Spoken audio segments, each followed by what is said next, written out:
بسم اللہ الرحمن الرحیم۔ شروع اللہ کے نام سے جو بڑا مہربان نہایت رحم والا ہے۔ سعد رضی اللہ عنہ کہتے ہیں کہ رسول اللہ صلی اللہ علیہ وآلہ وسلم نے فرمایا،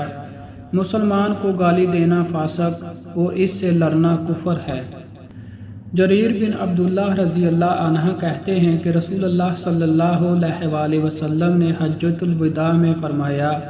لوگوں کو خاموش کرو، پھر فرمایا،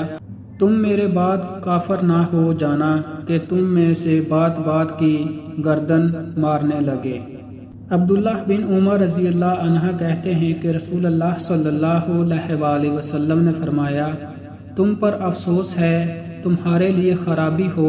تم لوگ میرے بعد کافر نہ ہو جانا کہ ان کی طرح تم میں سے بات بات کی گردن مارنے لگے۔ ایک حدیث میں رسول اللہ صلی اللہ علیہ وآلہ وسلم نے فرمایا، سنو، میں حوض کوثر پر تمہارا پیش رہوں گا اور تمہاری کثرت تعداد کی وجہ سے میں دوسری امتوں پر فخر کروں گا، تو تم میرے بعد آپس میں ایک دوسرے کو قتل مت کرنا۔ حضرت ابو صدیق رضی اللہ عنہ کہتے ہیں کہ رسول اللہ صلی اللہ علیہ وآلہ وسلم نے فرمایا،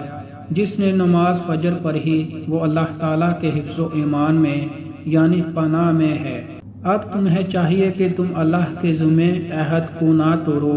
پھر جو ایسے شخص کو قتل کرے گا اللہ تعالیٰ اسے بلا کر جہنم میں اوندا منہ ڈالے گا۔ ایک حدیث میں ہے، سمرہ بن جندب رضی اللہ عنہ کہتے ہیں کہ نبی اکرم صلی اللہ علیہ وآلہ وسلم نے فرمایا، جس نے نماز فجر پڑھی وہ اللہ کے ایمان پناہ میں